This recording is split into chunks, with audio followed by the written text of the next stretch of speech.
जी अस्सलाम वालेकुम। Cap six आज के लेक्चर का आगाज़ करते हैं। Lecture number 68। आज के लेक्चर में हम अपने फाइनेंशियल रिस्क मैनेजमेंट को एक स्टेप मज़ीद आगे लेके चलेंगे। कमोडिटी रेट रिस्क मैनेजमेंट की दो टेक्निक्स थी हमारे सिलेबस में, फॉरवर्ड और फ्यूचर्स। वो दोनों हमने कर ली। आज हम एक्सचेंज रेट रिस्क या फॉरेन करेंसी रिस्क मैनेजमेंट को स्टार्ट करेंगे। लेकिन उससे पहले आपको होम असाइनमेंट दी गई थी। होम असाइनमेंट में मुझे बताइए कोई प्रॉब्लम, क्वेश्चन सॉल्व हो गया था? अच्छा, बुक के अलावा दो एडिशनल क्वेश्चन हैं, ये भी आपकी होम असाइनमेंट में, ये कर लिए आपने? टैली हो गए? चले आइए इसको जरा डिस्कस करते हैं। पहला क्वेश्चन ये एमसीक्यूज बेस्ड क्वेश्चन है। क्या हमारे पेपर, और ये आईकैप का क्वेश्चन है, क्या हमारे पेपर में एमसीक्यूज बेस्ड क्वेश्चन आएंगे? बिल्कुल 15 मार्क्स के एमसीक्यूज होंगे। 15 15 10 5 15।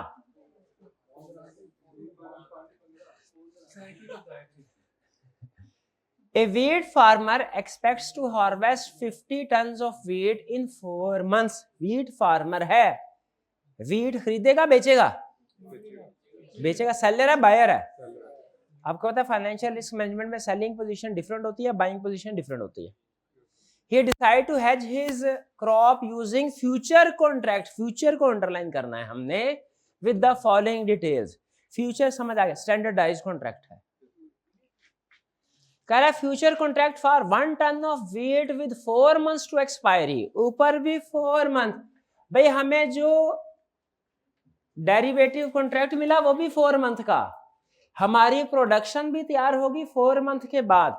ये तो पीरियड एग्जैक्ट मैच कर गया, ये तो पीरियड एग्जैक्ट मैच, तो बहुत अच्छी बात है। कह रहा है जी एक्सपायर इज एट ₹20,000। 1 टन का रेट 20,000 है। इसका मतलब क्या है? 20,000 क्या है? ये एग्रीड रेट है, ये डेरिवेटिव एग्रीमेंट का रेट है। इसको लॉक इन रेट भी बोलते हैं, एग्रीड रेट भी बोलते हैं, डेरिवेटिव एग्रीमेंट का रेट भी बोलते हैं। यानी ये वो रेट है जिसके ऊपर गारंटी दिलवाई है हमें बैंक ने कि भैया इतना रेट आपको मिले ही मिले। अगर इसे कम मिला तो मेरे से पैसे ले जाना, अगर से ज्यादा मिला मार्केट में तो मुझे दे जाना। ठीक है, 20,000 ये क्या स्पॉट रेट है? ये स्पॉट रेट है, टुडे स्पॉट रेट है ये 20,000? नहीं नहीं, टुडे स्पॉट रेट नहीं है। क्या ये आफ्टर 4 मंथ का मार्केट रेट है? एग्रीड रेट है। मैं थोड़ी देर चुप कर दो। क्या ये 4 मंथ के बाद का स्पॉट रेट है? नहीं, ये तो डेरिवेटिव का एग्रीड रेट है। ये तो डेरिवेटिव मार्केट में जो हमने रेट एग्री किया है वो है, समझ रहे हैं? Agreed rate. इसका मतलब है अब हमें कमोबेश 20,000 के हिसाब से ही पैसे मिलेंगे, चाहे मार्केट में रेट 10,000 पे जाए, चाहे मार्केट में रेट 30,000 पे जाए। लेकिन फ्यूचर है ना, तो थोड़ा सा मिसमैच हो सकता है, 20,000 से ऊंच नीच हो सकती है। क्यों हो सकती है?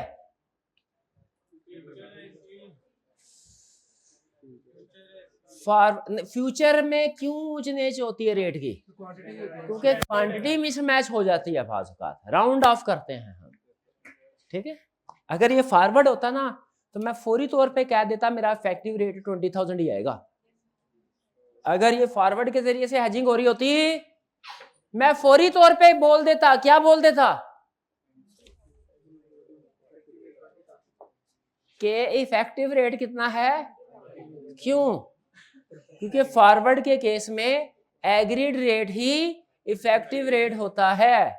फॉरवर्ड के केस में एग्रीड रेट ही इफेक्टिव, लेकिन ये तो फ्यूचर है। फ्यूचर में एग्रीड रेट और इफेक्टिव रेट में थोड़ा बहुत फर्क हो सकता है। हेजिंग परफेक्ट नहीं होती। किस वजह से फर्क हो सकता है? क्वांटिटी राउंडिंग ऑफ की वजह से। लेकिन सवाल मेरा ये है, अगर क्वांटिटी राउंड ऑफ ना हो तो क्या फिर फ्यूचर भी परफेक्ट हेजिंग होगी? बताइए। फ्यूचर में जो डिफरेंस आता है रेट का वो आता है राउंडिंग ऑफ की वजह से, क्योंकि हमने कॉन्ट्रैक्ट्स को राउंड ऑफ किया होता है। लेकिन अगर फ्यूचर में राउंडिंग ऑफ ना की जाए, राउंडिंग ऑफ हो ही ना, इत्तेफाक से एग्जैक्ट आंसर आ जाए, तो क्या फिर एग्रीड रेट ही इफेक्टिव रेट नहीं होगा? बिल्कुल होगा, क्योंकि जिस चीज की वजह से डिफरेंस आता है वो चीज ही नहीं रही, तो डिफरेंस भी नहीं आएगा। यहां पे देखिए कह रहा है कि 50 टन मीट होगा, farmer sells 50 future contracts at ₹20,000 each as the standard contract size is 1 ton. Standard contract size कितना है? 1 टन। ठीक है, तो वो जाहिर है सेल करेगा फ्यूचर के बाय करेगा? फ्यूचर सेल करेगा या बाय करेगा? सेल करेगा। क्यों सेल क्यों करेगा? क्योंकि सेलर है इसीलिए सेल करेगा। बायर होता तो फ्यूचर बाय करता। क्लियर? अच्छा, अब वो कह रहा, अच्छा अब जरा गैस कीजिए। अब after 4 months price of wheat is expected to be ₹22,000। What is the wheat farmer's effect? ये 22,000 क्या है भला? 4 महीने के बाद जो मार्केट का रेट होगा, 4 महीने के बाद जो स्पॉट रेट होगा, ये वो रेट है मार्केट का रेट, जिस रेट पे एक्चुअली व्हीट सेल होनी है। What is the wheat farmer's effective rate per ton if he decide to hedge through future? Effective rate क्या होगा? कितने स्टूडेंट्स ने टेबल बना के इसको किया है? टेबल बनाया आपने? और बाकियों ने कैसे किया? रेगुलर? मैं वही कह रहा हूं, रेगुलर तरीके में टेबल बना के करते हैं हम। डायरेक्ट कैलकुलेटर पे कर लिया? कैसे किया डायरेक्ट कैलकुलेटर पे? टोटल निकाली रिसीट्स पहले, 22,000 मल्टीप्लाई बाय 50, ऐसे है। ये आगे रिसीट, फिर ये गेन है कि लॉस है? लॉस है वे भाई हमारे लिए ये, हाँ लॉस है। क्यों? दुख की बात है। कैसे दुख की बात? मार्केट में सारे 22,000 करके लेके जा रहे होंगे, हम 20 घर लेके जा रहे होंगे, तो दुख की बात है, लॉस है। माइनस कर दिया, माइनस कितना किया? 2000 मल्टीप्लाई बाय 50, तो आंसर क्या आ गया हमारा? टोटल रिसीट, उसको डिवाइड कर दिया 50 के साथ, इफेक्टिव रेट क्या आया? 20,000। अगर आपने ऐसे कैलकुलेशन की है तो आप फारिग है, क्योंकि डायरेक्ट दिया हुआ था, डायरेक्ट आ जाना था। कैसे? एग्रीड परफेक्ट हेजिंग होगी, एग्रीड रेट ही इफेक्टिव रेट होगा। ये 20,000, ये 20,000 एग्रीड रेट ही इफेक्टिव होगा। क्यों भला? क्योंकि क्वांटिटी एग्जैक्ट आ गई और राउंड ऑफ नहीं की, तो जो डिफरेंस आता है ना इफेक्टिव रेट में, वो राउंडिंग ऑफ की वजह से आता है। जब राउंडिंग ऑफ ही नहीं हुई तो डिफरेंस भी नहीं आएगा। ये है शॉर्टकट अप्रोच, जो आपको नहीं पता थी इससे पहले। ऐसा ही है ना? नहीं पता थी ना? क्या पता थी?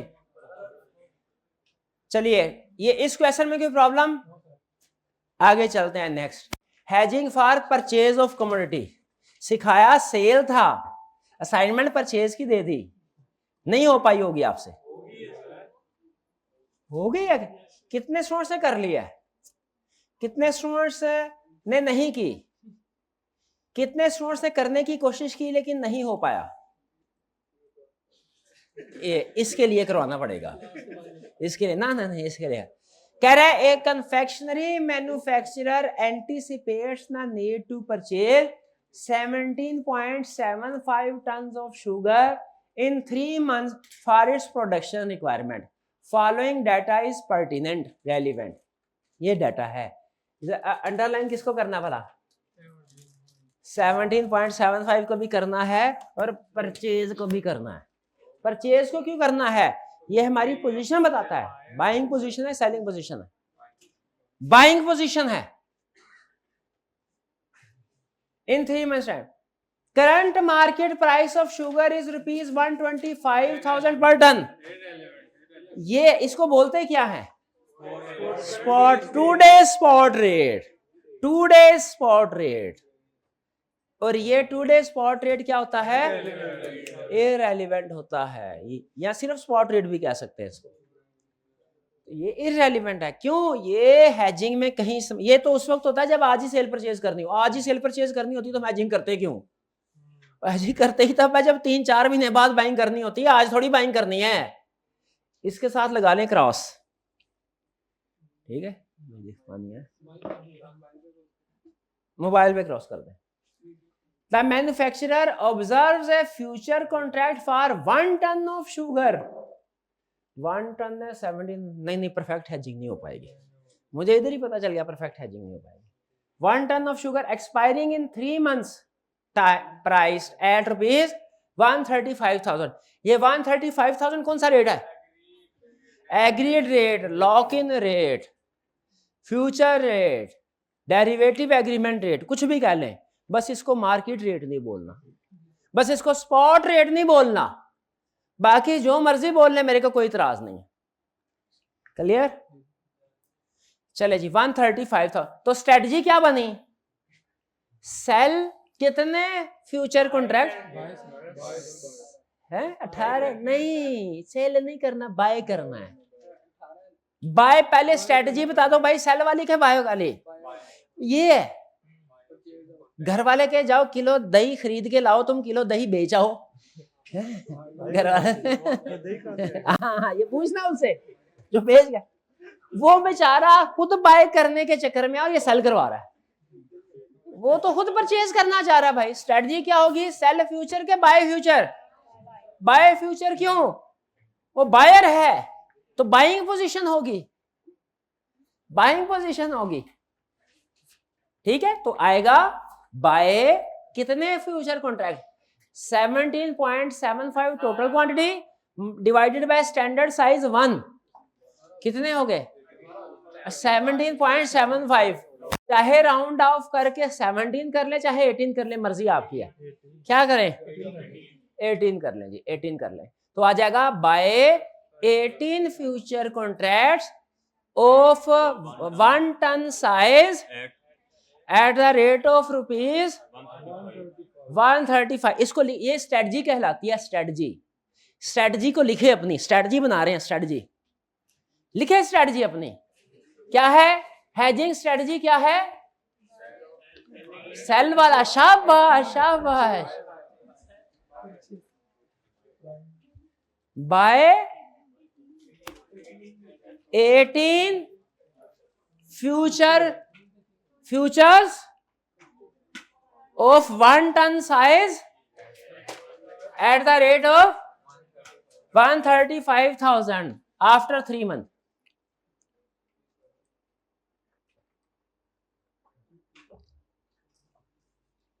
अब आ जाए, अब ये एग्रीमेंट करके सुकून से अपने बिजनेस के ऊपर हमने फोकस किया, जो करना था प्रोडक्शन की। अब आगे, after 3 months actual market price of sugar drops to ₹, ये ड्रॉप्स टू ₹, क्या है? ड्रॉप्स तो नहीं, ये तो इंक्रीज होना चाहिए। चले छोड़े, ड्रॉप इंक्रीज गोली मारे। 145,000, ये क्या आ गया? 145,000। अब बताइए 145,000 आया तो मैन्युफैक्चरर खुश होगा कि सैड? क्या उसके लिए कॉन्ट्रैक्ट, फ्यूचर कॉन्ट्रैक्ट फेवरेबल है कि अनफेवरेबल? फेवरेबल। कैसे साबित करें? सारी दुनिया 145,000 पे बाइंग कर रही होगी, सारी दुनिया 145,000 पे कर रही होगी। सारी दुनिया कितना पे कर रही होगी? घर से कितने लाके पे कर रहे होंगे? 140। और हम कितने पे? तो ये फेवरेबल के अनफेवरेबल? ये क्या हो गया? गेन हो गया। गेन कैलकुलेट करें, कितना हुआ? 145 माइनस 135, 10,000 इंटू 18 थे। 10,000 इंटू 18 कितना हो गया? 180,000 गेन हो गया। गेन हो गया। इफेक्टिव रेट कैसे आएगा? आप पेमेंट देखिए कितनी होगी, एक्चुअल पेमेंट कितनी है, एक्चुअल मार्केट की, मार्केट रेट पे 17.75 मल्टीप्लाइड बाय 145, 2573, ये रिसीट है कि पेमेंट है, पेमेंट है। तो उसमें जो हमारा गेन आया था माइनस क्यों होगा, कल तो गेन ऐड कर रहे थे आप, पेमेंट आउटफ्लो है, गेन इनफ्लो है, आउटफ्लो और इनफ्लो नेट ही होंगे, करें नेट। और इफेक्टिव रेट कैलकुलेट करने के लिए आखिरी सवाल यही इसी पे डिपेंड करता है आपको डेरिवेटिव कॉन्ट्रैक्ट की समझ आई कि नहीं आई। कोई नहीं बोलेगा, जिससे पूछूं सिर्फ वही बोलेगा।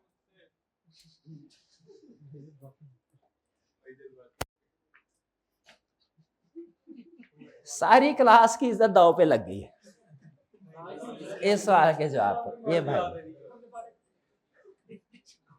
जब हमने इफेक्टिव रेट कैलकुलेट करना है तो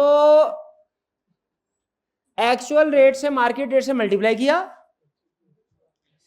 गेन लॉस जो था वो एडलेस किया, हमारे पास नेट रिसीट्स आ गई, नेट पेमेंट आ गई, नेट पेमेंट को डिवाइड इस, एक मिनट, इस क्वेश्चन में एक्चुअल कॉन्ट्रैक्ट कितने हैं, 17.75। शाबाश शाबाश, कॉन्ट्रैक्ट मैंने कहा शायद कॉन्ट्रैक्ट 18 बोल दे, शाबाश शाबाश शाबाश, कामयाब हो गया भाई, क्लियर ये। अच्छा जरा इफेक्टिव रेट कैलकुलेट करके मुझे बताए, वो 135,000 ही आता है ना कि उसके लगभग आता है, 135,000 एग्जैक्ट नहीं आया, क्यों, फ्यूचर में परफेक्ट हेजिंग नहीं हुई, क्यों नहीं हुई, number of contract round of किए हैं जाहिर है, तो फिर आंसर भी उस हिसाब से थोड़ा इम्परफेक्ट आएगा। हेजिंग जब इम्परफेक्ट है तो इफेक्टिव रेट भी इम्परफेक्ट ही आएगा, क्लियर, कोई प्रॉब्लम इसमें। तो देखिए हमने फॉरवर्ड को सेलर के पॉइंट ऑफ व्यू से भी कर रहे हैं, बायर के, आई कैप ने जो एग्जांपल दिया वो सेलर के पॉइंट ऑफ व्यू से, बायर के पॉइंट ऑफ व्यू से नहीं, इसलिए बायर की एग्जांपल मैं आपको अलग से दिया करता हूं, वो भी कर लिया, फॉरवर्ड का भी फ्यूचर का भी, ये क्लियर, कोई प्रॉब्लम तो नहीं, पक्का। एक्सचेंज रेट की तरफ चलें, तैयार हैं, चलें। ये एक्सचेंज रेट कमोडिटी रेट से भी मुश्किल है, आप समझ रहे थे कमोडिटी रेट सबसे ज्यादा मुश्किल है, नहीं नहीं नहीं, इससे भी मुश्किल है दुनिया में चीजें। तैयार हो जाए, अब पढ़ने जा रहे हैं हम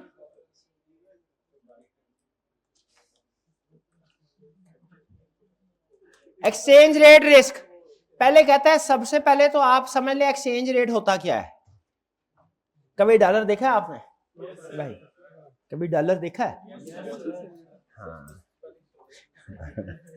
डॉलर के ऊपर गांधी जी की तस्वीर होती है कि कायदे आजम की होती है, कायदे आजम के, शाबाश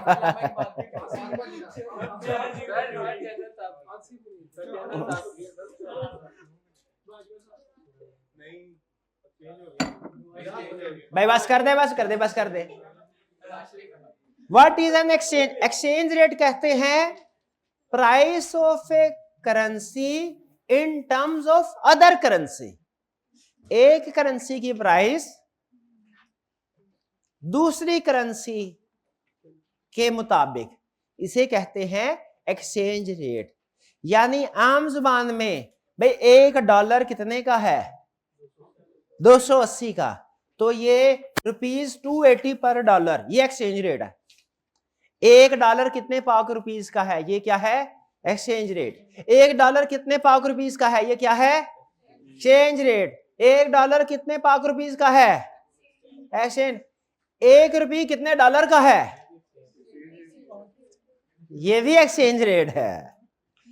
ये तो कभी सुना ही नहीं, मैंने सुना है, क्या कहा तो, हाँ हाँ, क्या कहा तो ऐसे ना करे, क्या वैल्यू होगी ऐसे बोलते हैं, क्या अमाउंट होगी उर्दू में। What is an exchange rate, कह रहा exchange rate is the price of a foreign currency in terms of local currency जैसे ये पुराने रेट है, पुराने, ये 3 साल पुराने। फॉर एग्जाम्पल ₹200 पर डॉलर, इसका मतलब क्या है, $1 कितने का है, 200 का, और ₹250 पर ये यूरो नहीं है, पाउंड है।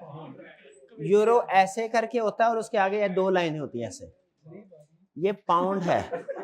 कभी ACCA की फीस नहीं ना भरी तूने, इसीलिए कह रहा है, ठीक है, ये पाउंड है। 250 का 1 पाउंड मिलेगा, 200 का $1 मिलेगा। इसका मतलब क्या है, $1, इसका मतलब है बैंक आवाज लगा रहा है। बैंक क्या आवाज लगा रहा है, $1 लाओ, 200 रुपया ले जाओ, $1 लाओ, 200 रुपया ले जाओ, $1 लाओ, 200 रुपया ले जाओ। हमने कहा डॉलर कहां से लाएं, हमने बाहर कोई एक्सपोर्ट थोड़ी की है कि उधर से डॉलर आएंगे तो तुम्हें दे दें। हम तो पाकिस्तानी, हम तो ज्यादातर इंपोर्ट करते हैं। हमने डॉलर बाहर से आएंगे नहीं, बाहर भेजने हैं। अब बैंक ने आवाज बदल ली। अब बैंक क्या कह रहा है, अब बैंक कह रहा है 200 रुपए लाओ, $1 ले जाओ, 200 रुपए लाओ, $1 ले जाओ। भाई समझ रहे हैं कंसेप्ट, ये समझ में आया कि बैंक्स या जो मनी चेंजर होते हैं ये फॉरेन करेंसी बाय भी करते हैं, फॉरेन करेंसी सेल भी करते हैं, फॉरेन करेंसी बाय भी करते हैं, फॉरेन करेंसी सेल भी करते हैं। इसका मतलब है इनके पास इंपोर्टर भी आते हैं, एक्सपोर्टर भी आते हैं। एक्सपोर्टर किस लिए आएगा, एक्सपोर्टर कहेगा, एक्सपोर्टर भागा भागा आएगा, उसके हाथ में ब्रीफ केस है। बताइए उस ब्रीफ केस में डॉलर है कि पाक रुपीज है, एक्सपोर्टर आ रहा है, एक्सपोर्टर डॉलर है, एक्सपोर्टर ने बाहर चीजें भेजी हैं, वहां से डॉलर आए हैं, और ये डॉलर को पाकिस्तान में तो पाक रुपीज चलते हैं ना, तो ये जाके डॉलर से, अब गौर से सुनेगा अल्फाज, कंसेप्ट बिल्ड हो रहे हैं यहां पे। एक्सपोर्टर आएगा और बैंक को डॉलर सेल करेगा, एक्सपोर्टर आएगा, बैंक को डॉलर सेल करेगा, यानी बैंक को डॉलर देगा, रुपीज लेगा, चला जाएगा। इंपोर्टर आएगा, बैंक से डॉलर, देखे इंपोर्टर ने डॉलर लेने हैं कि देने हैं, इंपोर्टर ने डॉलर लेने हैं कि देने हैं, देने हैं डॉलर। बाहिर डॉलर, बाहिर। अच्छा आप हमेशा जंपे लगाते हैं, मैं कह रहा हूं स्टेप बाय स्टेप चलें, कंसेप्ट बिल्ड कर रहा हूं भैया, इधर उधर बातें करेंगे कंसेप्ट स्किप हो जाएगा। तो इंपोर्टर ने बाहर डॉलर पे करने हैं, इंपोर्टर हैज टू पे डॉलर, ठीक है, तभी तो बाहर से चीज आएगी। इसीलिए इंपोर्टर भागा भागा बैंक के पास या मनी चेंजर के पास जाएगा और कहेगा मुझे डॉलर दो, इंपोर्टर डॉलर खरीदेगा, इंपोर्टर डॉलर, यानी इंपोर्टर ने पैसे देने हैं बैंक को, बैंक ने उसे डॉलर देने हैं, इंपोर्टर डॉलर क्या करेगा, बाय करेगा, बाहर भिजवाने हैं।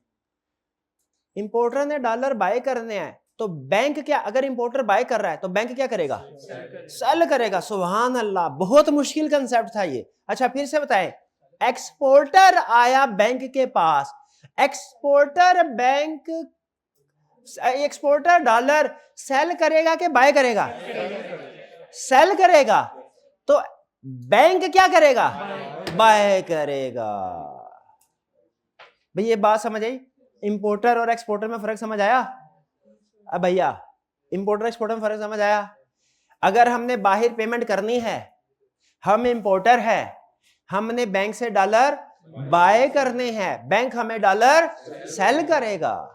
और अगर हम एक्सपोर्टर हैं, हमें बाहर से डॉलर आएंगे, हम बैंक को डॉलर सेल करेंगे, बैंक हमसे डॉलर बाय करेगा। ये बात समझ आ रही है?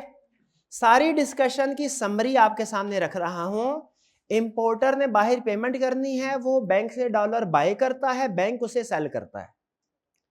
एक्सपोर्टर के पास बाहर से पैसे डॉलर आएंगे, एक्सपोर्टर ने बैंक को सेल करने हैं डॉलर, और बैंक एक्सपोर्टर से बाय करेगा। ये बात समझ आ गई? आगे चलते हैं। कह रहा है रेट डायरेक्ट भी हो सकते हैं, इनडायरेक्ट भी। आई कैप ने एक जगह पे कहा है कि मैं कंसेप्ट टेस्ट नहीं करूंगा, लेकिन बहुत अच्छा कंसेप्ट है और छोटा सा एक स्टेप कंसेप्ट है। कुछ जगहों पे इनडायरेक्टली यूज होता है आगे चल के किसी और कंसेप्ट में, तो इसको इसीलिए इसकी जो असल जगह है उसी के ऊपर मैं आपको समझा रहा हूं। एक्सचेंज रेट डायरेक्ट भी हो सकता है, इनडायरेक्ट भी। आपको याद होगा मैंने अभी बोला था कि फॉरेन एक्सचेंज रेट क्या होता है, एक करेंसी की अमाउंट दूसरी करेंसी में। तो एक्सचेंज रेट ये भी है के $1 कितने रुपीस का है, ये भी एक्सचेंज रेट है। $1 कितने रुपीस, और ₹1 कितने डॉलर का है, ये भी एक्सचेंज रेट है। हालांकि बहुत कम वैल्यू आएगी, लेकिन ये भी हाँ जी एक्सचेंज रेट है। अब दोनों में फर्क क्या है? एक होता है डायरेक्ट एक्सचेंज रेट, एक होता है इनडायरेक्ट एक्सचेंज रेट।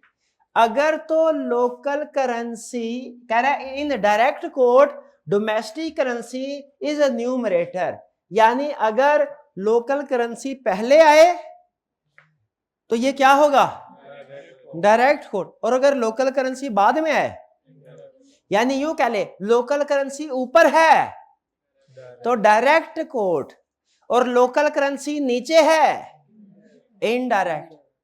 मेरी बात समझ आ रही है? तो इनडायरेक्ट को डायरेक्ट में कन्वर्ट कर सकते हैं। बेहतर कौन सा वैसे, डायरेक्ट या इनडायरेक्ट? डायरेक्ट। अगर क्वेश्चन में डायरेक्ट है तो डायरेक्ट को ही चलाएंगे, अगर क्वेश्चन में इनडायरेक्ट कोड है तो उसे डायरेक्ट में कन्वर्ट करेंगे। वो कैसे? उल्टा आगे, उल्टा आगे। भाई डायरेक्ट क्या है, ऊपर लोकल करेंसी नीचे फॉरेन करेंसी। ₹250 पर डॉलर, तो 250 पर डॉलर है ना, ये 2 या 200 पर डॉलर है, तो ये डिवाइड वाला होता है ना, डिवाइड वाला। ऊपर क्या है, लोकल करेंसी के फॉरेन, और नीचे, तो ये डायरेक्ट कोट है इनडायरेक्ट? इसको इनडायरेक्ट बना सकते हैं, कैसे बनाएंगे? 200 डिवाइडेड बाय 1 डायरेक्ट है, तो 1 डिवाइडेड बाय 200 इनडायरेक्ट करे 0.00, और इनडायरेक्ट कोड में क्या होता है, फॉरेन करेंसी ऊपर,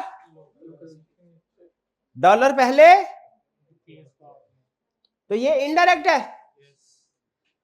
हमारे पाकिस्तानियों के लिए ये क्या है, और ये क्वेश्चन में अगर डायरेक्ट हो, असूल सुन लें, क्वेश्चन में अगर डायरेक्ट हो यही यूज करेंगे, अगर इनडायरेक्ट है तो डायरेक्ट में कन्वर्ट करेंगे, फिर आगे चलेंगे। कन्वर्ट कैसे करेंगे, 1 से करें जरा, 1 डिवाइडेड बाय 0.005, क्लियर? ये डायरेक्ट इनडायरेक्ट समझ आ गया?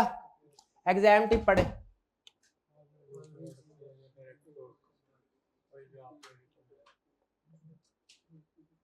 समझाया, समझ आ गया?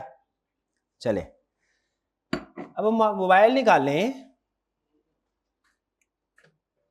और एक्सप्लोरर पे जाएं और लिखें करेंसी एक्सचेंज रेट। अभी लिख लें करेंसी एक्सचेंज रेट।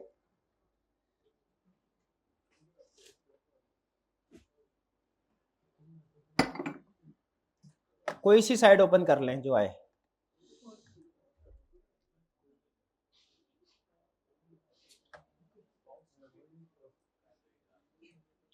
forex.com.pk आइए, ठीक है?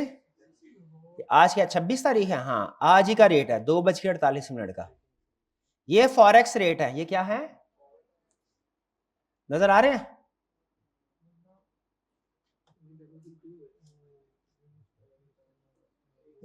ऑस्ट्रेलियन डॉलर का ये रेट है। कैनेडियन, हमें इससे क्या, हमें तो यूएस डॉलर, ज्यादातर ट्रेडिंग यूएस, लेकिन याद रखें कोई भी हो सकती है। ये सऊदी रियाल, जापानीज यन, यूरो, कैनेडियन डॉलर, यूरो 294 का। अच्छा, यूरो में और डॉलर में एक जमाने में तकरीबन लगभग कोई 30% के करीब का फर्क था, 30-35। ये अब यूरो में और डॉलर में अब थोड़ा सा फर्क रह गया, या शायद पाउंड में था। चले हाँ छोड़े, पाउंड में फर्क है। हाँ पाउंड में भी फर्क है, मुझे याद आ गया। हाँ पाउंड में फर्क, ठीक। चले, अच्छा आप नोट कीजिए, जो चीज आपको नोट करवाना चाहता हूं। मुझे बताइए डॉलर का रेट क्या है आज का? आज 26 जून है, डॉलर का रेट क्या है? 277.7 है या 280.5? दो रेट दिए हैं, एक बाइंग है एक सेलिंग है। अहम चीज जो बताना चाह रहा हूं, हर फॉरेन करेंसी के दो रेट होंगे, एक रेट होगा बाइंग, एक होगा सेलिंग। ये रेट हमें किसने दिए हैं? कंपनी ने दिए हैं कि एक्सचेंज मनी चेंजर वालों ने? ये बड़ी अहम कंसेप्ट है। ये रेट हमें किसने दिया है? जिस कंपनी ने डॉलर बाय सेल करने, यानी जो इंपोर्टर एक्सपोर्टर है, इंपोर्टर एक्सपोर्टर ने रेट दिए हैं कि जो मनी चेंजर है, जो बैंक वाले हैं, उन्होंने रेट दिए हैं, उन्होंने रेट। तो इसका मतलब है ये बाइंग रेट उनके लिए है, मेरे लिए नहीं है। मैंने अगर बाहर से कोई चीज मंगवानी है, मैं भागा भागा बैंक के पास जाऊंगा, कहूंगा मेरे को $1 दे दो, तो मैं कर रहा हूं बाय। बैंक क्या कर रहा है? सेल। बताइए बैंक मुझे बाइंग रेट देगा कि सेलिंग रेट देगा? Selling rate. मैं बाय कर रहा हूं, लेकिन ये एक्सचेंज रेट एक्सचेंज वालों के पॉइंट ऑफ व्यू से होते हैं, इंपोर्टर एक्सपोर्टर के पॉइंट ऑफ व्यू से नहीं होते। तो मैं जब जाऊंगा मनी चेंजर वालों के पास खरीदने के लिए, तो वो मैं बाय करूंगा, मनी चेंजर वाला क्या करेगा? तो सेलिंग रेट लगेगा। वो मेरे से 280 रुपए 55 पैसे लेगा और $1 देगा। आपने ये नहीं सोचना सिंपल कि इंपोर्टर ने बाय करना है तो बाइंग रेट है। ये बैंक के मुताबिक रेट होता है। ये रेट किसके मुताबिक होता है? हमारे मुताबिक होता ना, तो मैं आपसे कहता सीए छोड़ो, यही काम करो, मनी चेंजर के पास जाओ, उससे 277 में बाय करो और उसको अगले ही मिनट में 280 का सेल कर दो। शाम तक, सुबह 1 लाख रुपया लेके जाओ, शाम तक 5 लाख रुपया लेके वापस आओ। ऐसे भाई, अगर हमारे पॉइंट ऑफ व्यू से रेट होते तो क्या यही नहीं होता? लेकिन ऐसा नहीं होता। तो मैं आपको ये दिखाने का मकसद ये बताना था कि एक्सचेंज रेट प्रैक्टिकली एक नहीं दो होते हैं। एक बाइंग रेट होता है, एक सेलिंग रेट होता है। बाइंग रेट छोटे थोड़ा वाला होता है, सेलिंग रेट हायर वाला ज्यादा वाला होता है। और ये बाइंग और सेलिंग इंपोर्टर एक्सपोर्टर के पॉइंट ऑफ व्यू से नहीं है, ये बाइंग और सेलिंग बैंक के पॉइंट ऑफ व्यू से है। ये क्वेश्चन में ना भुला दीजिएगा, क्वेश्चन में ना भुला दीजिएगा भाई, ये बात याद रहेगी। क्वेश्चन में बाइंग रेट उठाना है कि सेलिंग रेट उठाना है? अगर हम बाय का, अब देखिए मैं कंसेप्ट को घुमा रहा हूं ताकि आपको कुछ समझ ना लगे। अगर हम डॉलर बाय करना चाहते हैं तो सेलिंग रेट लगेगा, अगर हम डॉलर सेल करना चाहते हैं तो बाइंग रेट लगेगा। नहीं समझ आई ना? नहीं आई समझ? क्यों?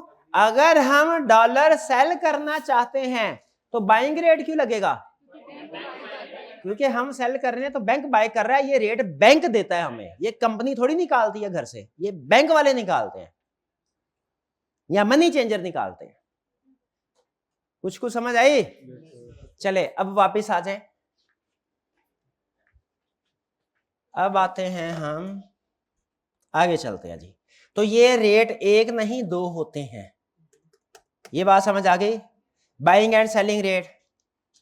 पहले वाला रेट कौन से वाला होता है? छोटे वाला कि बड़े वाला? छोटे वाला। इसको क्या बोलते हैं? Buying rate. दूसरे वाला रेट कौन सा था? बड़े वाला। ये कौन सा है? ये बताइए डायरेक्ट कोट मेथड है कि इनडायरेक्ट? डायरेक्ट है, ठीक है।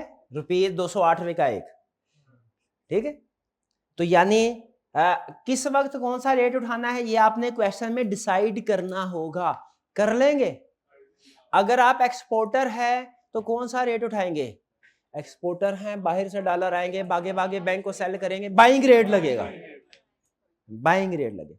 और अगर हम इंपोर्टर हैं तो इंपोर्टर है, हमने बाहर भिजवाना है डॉलर, हम बैंक से खरीदेंगे, बैंक हमें बेचेगा, सेलिंग रेट। हम इंपोर्टर हैं तो हमने फॉरेन करेंसी पे करनी है, अगर कौन सा रेट? सेल। और अगर फॉरेन करेंसी रिसीव करनी है, बाइंग। क्यों? फॉरेन करेंसी रिसीव करनी है, डॉलर आएगा, भागे भागे बैंक के पास बेचने के लिए जाएंगे, तो बैंक बाय करेगा ना। ये रेट बैंक के पॉइंट लिख लें। एक्सचेंज रेट बैंक के पॉइंट ऑफ व्यू से होते हैं, एक्सचेंज रेट बैंक के पॉइंट ऑफ व्यू से होते हैं, एक्सचेंज रेट बैंक निकालता है, एक्सचेंज रेट बैंक निकालता है, ये बैंक के पॉइंट ऑफ व्यू से होते हैं। और ये गलती आप करेंगे क्यों? फिर term use in exchange rate hedging, spot rate. ये कौन सा रेट है? इसका एक्सचेंज रेट। ये जो भी आपको दिखाया था 26/6 लिखा हुआ था ना ऊपर, ये स्पॉट रेट था, स्पॉट रेट था। अब मुझे खुद बताइए, अगर मैंने पेमेंट करनी है 4 महीने बाद, मैंने पेमेंट करने है, एक वेबसाइट की सब्सक्रिप्शन ली हुई है, $1199 देने हैं मैंने नवंबर में, शायद 5 नवंबर को या लगभग नवंबर में। मैं बहुत परेशान हूं। क्यों? पैसे नहीं अभी 280 का है, तब तक 300 का ना हो जाए, 300 का अभी खरीद। एक तो ये अभी खरीद ले, ये हेजिंग स्ट्रेटजी नहीं होती, ये हेजिंग स्ट्रेटजी नहीं होती। क्या करना? अभी कॉन्ट्रैक्ट कर ले, ये हेजिंग स्ट्रेटजी है, ये हेजिंग स्ट्रेटजी है। तो अगर मैं अभी कॉन्ट्रैक्ट करता हूं और मुझे जो डेरिवेटिव मार्केट से रेट मिलता है वो 290 का मिलता है, तो इसका मतलब क्या होगा? 290 क्या होगा?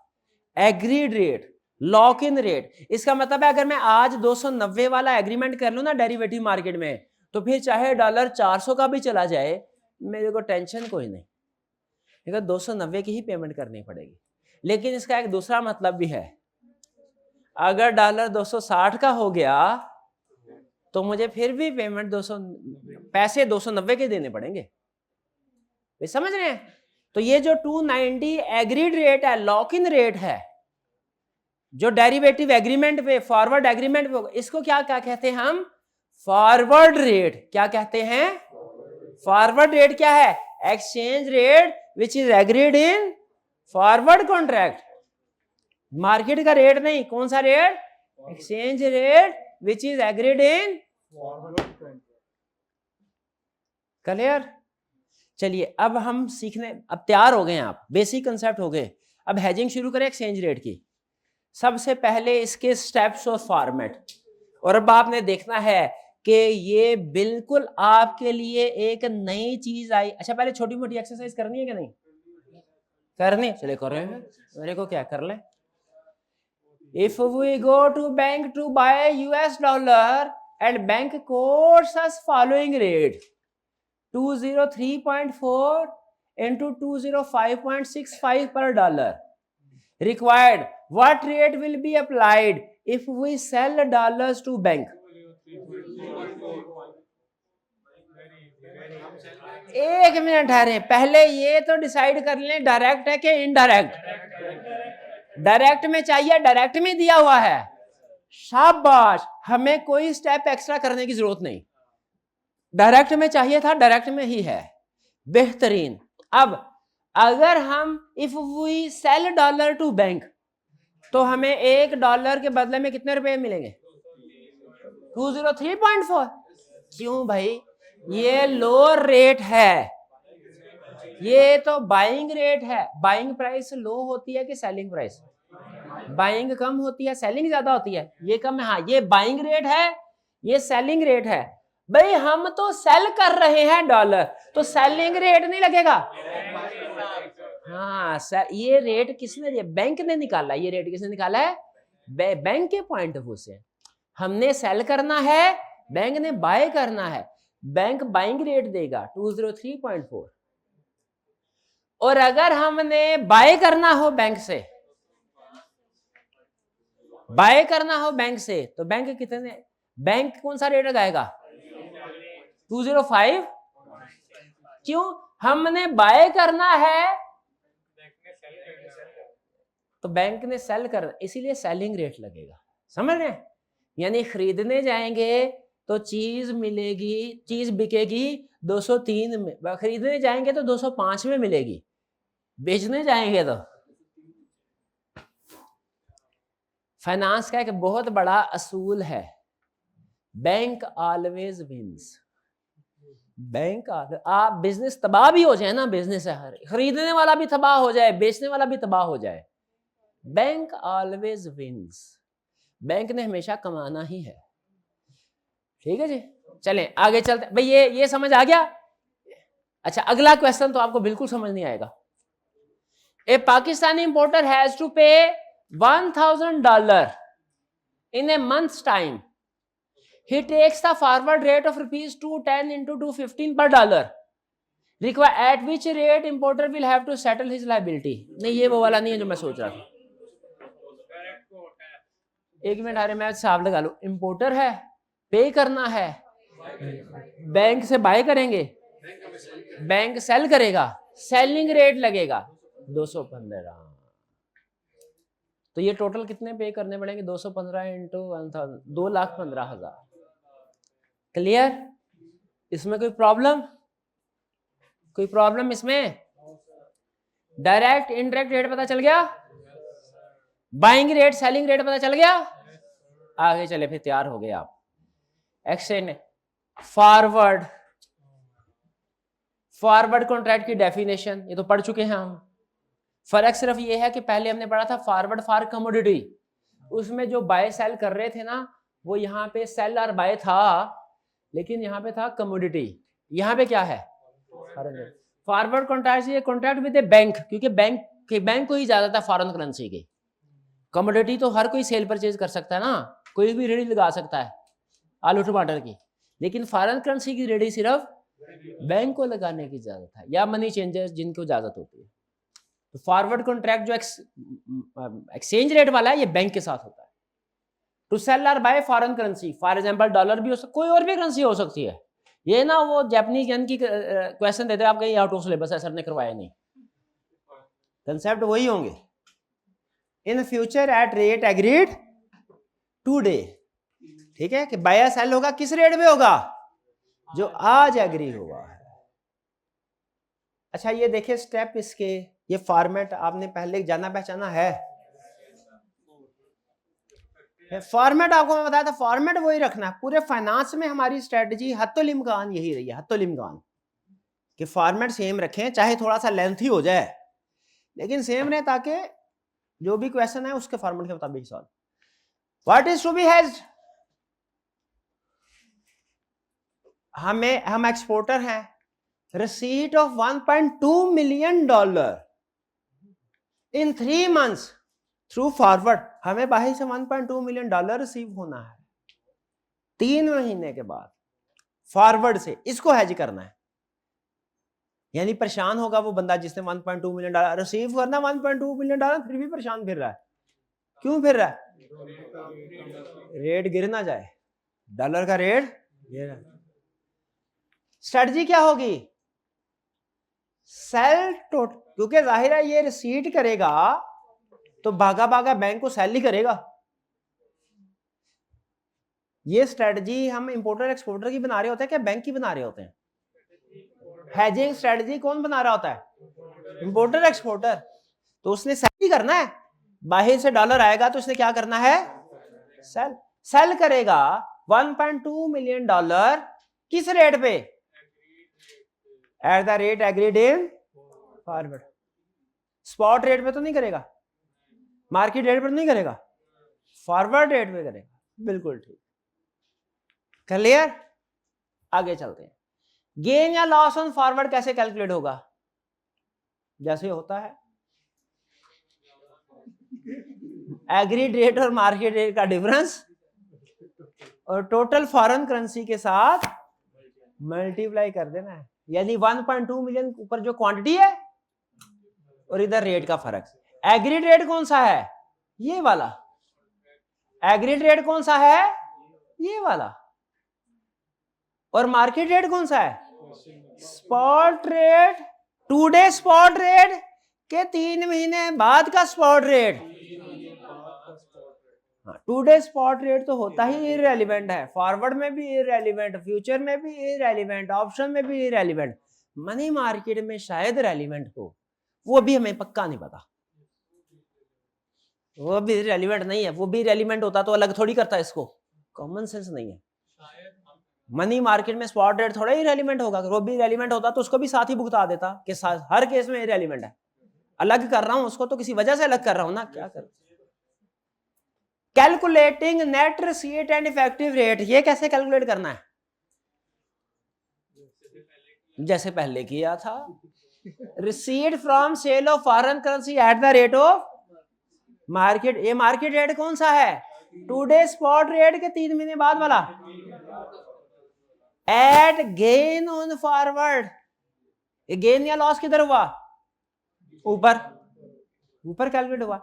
ये ऐड होगा कि लेस होगा? रिसीट में गेन है तो ऐड होगा, रिसीट में लॉस है तो लेस होगा। और अगर पेमेंट होता, पेमेंट में गेन होता, पेमेंट में गेन होता तो नेट होता, लेस होता। पेमेंट में लॉस होता, ऐड हो जाता। बिल्कुल ठीक, फिर हो जाए, पसंद आया। रिसीट में गेन है, ऐड हो जाएगा। ऐड कर रहा हूं ये, और क्या कर रहा हूं ऐड? ये रिसीट था, रिसीट इनफ्लो है ना, गेन भी इनफ्लो है, ऐड हो जाएगा। रिसीट में लॉस है तो लेस हो जाएगा। नहीं, अब ऐसे नहीं करना, ऐसे ऐसे। चलें जी, इफेक्टिव रेट कैसे होगा? नेट रिसीट है divided by total foreign currency, ये पड़ी है। क्लियर? कुछ समझ आया? नहीं, कुछ समझ नहीं आया, कुछ समझ नहीं आया। है कोई माइका लाल जो क्वेश्चन 6 कर दे? कितना टाइम चाहिए आपको? मुझे इसी फॉर्मेट, पूरा फॉर्मेट चाहिए मुझे। है कोई माइका लाल जो, कितना टाइम चाहिए? 5, कल नहीं, अभी करेंगे। कल क्यों करेंगे? अभी करेंगे। 5 मिनट है आपके पास, 2 भी नहीं, 3 भी नहीं, 5 मिनट दे रहा हूं, ये करके दिखाए।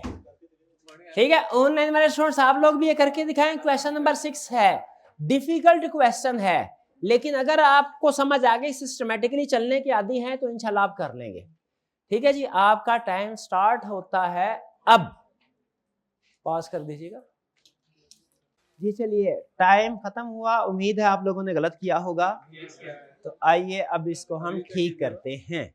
इसमें प्रॉब्लम एक ही थी कि रेट उसने इनडायरेक्ट कोट में दिया हुआ है, इसको डायरेक्ट में कन्वर्ट करना था, सिर्फ यही एक, और यही गलती की आप लोगों ने। लेकिन बहरहाल प्रैक्टिस करते हैं इसको। कह रहा है ए पाकिस्तानी इंपोर्टर हैज टू पे $1,000। $1,000 को अलग अंडरलाइन करें, पे को अलग अंडरलाइन करें। पे को किस लिए बोला? क्योंकि ये हमारी बाइंग स्ट्रेटजी बनेगी। बाइंग पोजीशन, सेलिंग पोजीशन फर्क होती है ना फाइनेंशियल मार्केट में, तो इसलिए पे है कि रिसीव है, इसको खास तौर पे आपने अंडरलाइन करना है। और $1,000 इन ए मंथ्स टाइम, महीने बाद। He obtains a forward rate of $0.00444 minus नहीं है, ये बेसिकली रेंज है, टू 0.004545 पर रुपी। इस रेट में एक प्रॉब्लम है, क्या? ये इनडायरेक्ट है, इसको डायरेक्ट में कन्वर्ट करना है। अब इसको डायरेक्ट में कन्वर्ट करना, सुन ले, क्योंकि आप लोगों ने गलत कन्वर्ट किया है। आपने कन्वर्ट करके इसको इसके नीचे, इसको इसके नीचे रे, पहले 2 रेट कन्वर्ट करने हैं। दोनों को कन्वर्ट करना है, सिर्फ एक को कन्वर्ट करना चाहिए? दोनों को। ये इनडायरेक्ट है, इसको डायरेक्ट में कन्वर्ट करना है। डायरेक्ट को कन्वर्ट करने का तरीका क्या है? सिंपल, आपने इसको 1 से डिवाइड करना है। 1 डिवाइडेड बाय 0.00444, आंसर तकरीबन 225 आया। पॉइंट्स में फर्क है लेकिन तकरीबन 225। तो अब आपने करना क्या है, सुन लें। लिखना है 225। क्या लिखना है? 225। अब इसको ऐसे नहीं करना अभी, ना ही इसको ऐसे करना है। 225 लिख दिया, फिर इसके बाद दूसरे रेट को भी कन्वर्ट करें। 1 डिवाइडेड बाय 0.004545 क्या आया? तकरीबन 220। अब आपने गलती क्या किया है? आपने कहा पॉइंट इंटरेक्ट में पहले था ना, उसी तरीके से कर लिया। 225 इंटू 220। और भाईजान परेशान थे, सर बाइंग रेट ज्यादा हो गया, सेलिंग रेट कम हो गया। और भाई जो ज्यादा हो वो बाइंग रेट होता ही नहीं है, वो सेलिंग रेट होता है। इसको 225 इंटू 220 नहीं करना था, इसको 220 इधर आना था। लोअर रेट पहले आता है, बाइंग रेट पहले आता है। जो थोड़े वाला हो वो बाइंग रेट है, जो ज्यादा वाला हो वो सेलिंग रेट है। जिन्होंने ये बनाया चंद एक स्टूडेंट ने, उनको पता था, बताया था मैंने, बाइंग रेट लोअर होता है, सेलिंग रेट हायर होता है, उन्होंने ठीक किया। लेकिन जिन्होंने ऐसे किया ना 225 220, वो गलत है। वो इसको सेलिंग रेट लेके करते रहे। फांसी नहीं दे देनी चाहिए, उनको समझाना चाहिए, ठीक है? हाँ चलिए, तो अब हमारे पास ये बाइंग रेट है, ये सेलिंग रेट, ये ज़हन में रखिएगा। अच्छा बताइए, what is to be hedge? Hedge क्या करना है?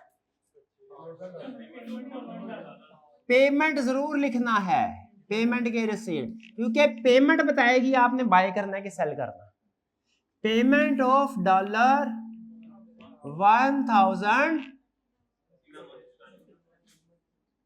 in 1 month through forward. ठीक है, अब हमें फॉरवर्ड रेट क्या, अच्छा ये बताइए, क्या ये 2 डे स्पॉट रेट है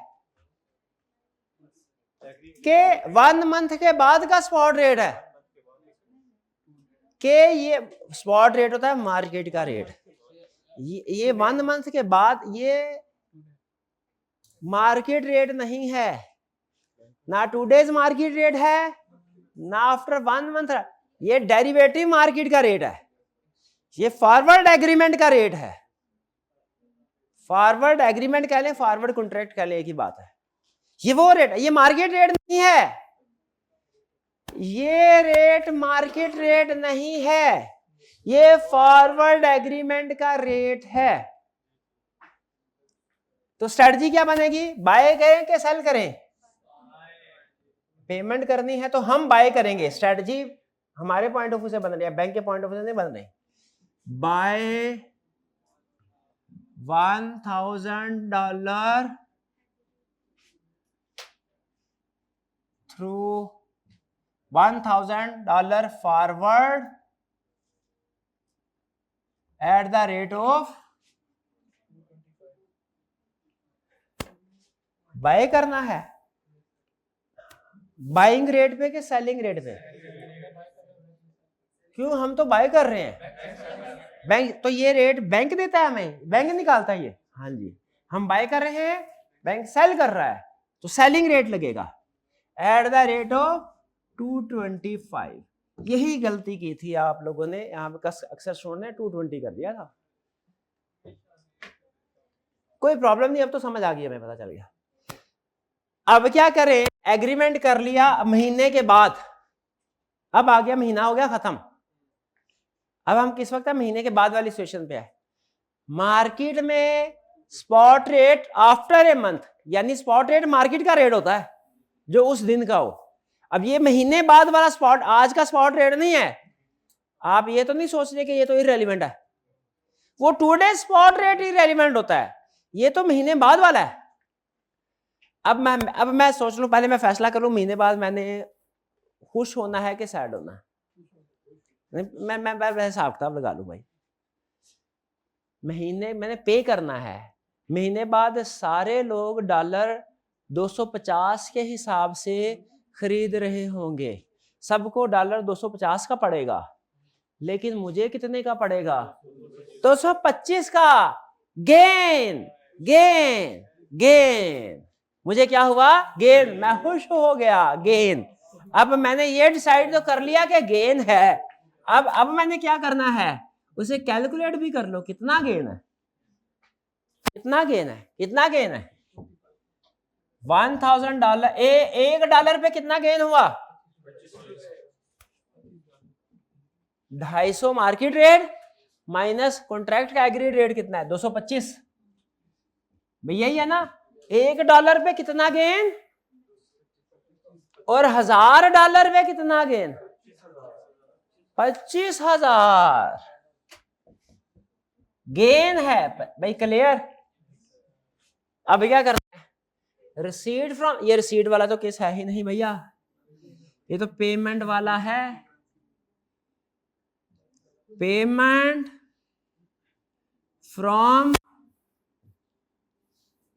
buying of foreign currency at the rate of market rate. तो ये कितनी पेमेंट हमें मार्केट में करनी पड़े?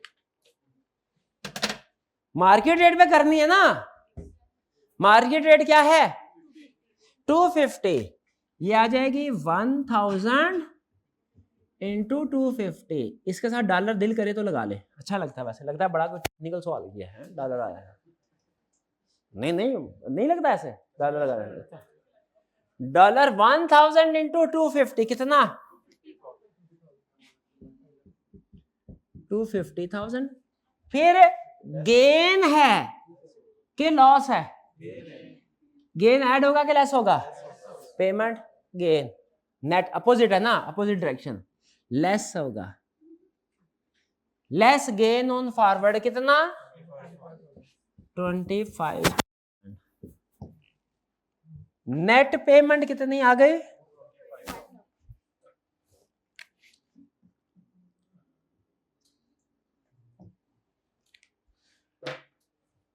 225,000। 225,000 और इफेक्टिव रेट कितना आया? नेट पेमेंट यानी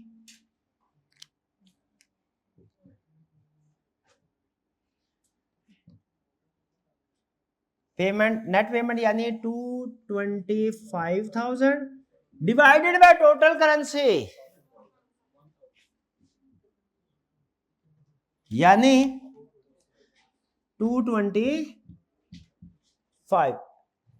अरे ये क्या हुआ? अजीबो गरीब इत्तेफाक हो गया। अजीबो गरीब, अजीबो अमीर, अजीबो अमीर इत्तेफाक हो गया। ये भी 225 आ गया, ये भी 225 आ गया। ये कैसे आया भाई? ये इत्तेफाक नहीं है, यही तो हैजिंग है, यही तो हैजिंग है। फॉरवर्ड परफेक्ट हैजिंग है, क्योंकि फॉरवर्ड में हमेशा परफेक्ट हैजिंग ही होती है। कुछ समझ आई? परफेक्ट भाई, इनडायरेक्ट वाला कंसेप्ट समझ आ गया? अब आपका दोस्त आपसे कहेगा, ओ भाई सर गलत पढ़ा गए हैं, इनडायरेक्ट तो आई कैप ने कहा है कि ये टेस्ट होगा ही नहीं। आपने ना कोई बात नहीं, हमने भी सिर्फ 5 मिनट लगा के सीख लिया है, और ये आगे चल के किसी और जगह इस्तेमाल होना था तो अच्छा है अभी सीख लिया है। भाई ऐसे ना डायरेक्ट से इनडायरेक्ट कन्वर्ट करने में 5 मिनट ही लगे हैं ना सिखाने में, आपको तो 10 सेकंड भी नहीं लगेंगे। ऐसा ही है। चले, तो ये नहीं समझना आपने कि टाइम जाया किया, हमने टाइम जाया नहीं किया भाई। ये क्लियर? इसी तरह की अगर और क्वेश्चन मैं आपको दूं तो आप कर लेंगे जल्दी?